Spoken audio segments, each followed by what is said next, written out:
tak dosází na přesně, přijímáme sázky jen ho držte. Sází někdo na našeho Germána nebo na Pejska? To je na Ronapsa. Na vlka, jo? Dejte mi náskok, kluci, ať nevím. To jsou šance teda. Tak jo? Ahoj. Už se mi se nechce.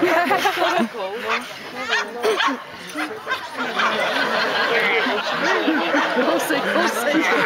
No.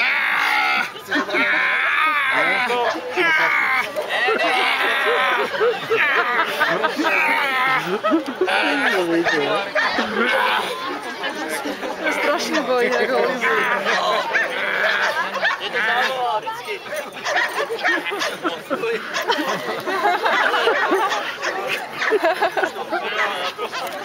A presne toho zapikne. Já si kupit to pičku. To není klobása. Takhle vypadá Germán zemí.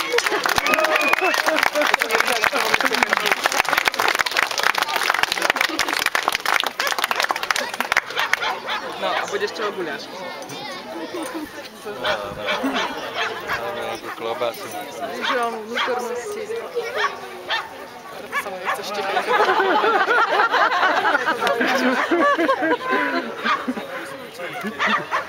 No, měl hlad až po chvíli, jo? Prostě když mu berete jídlo, tak...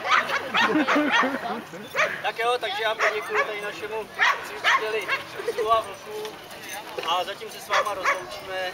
Zase v programu.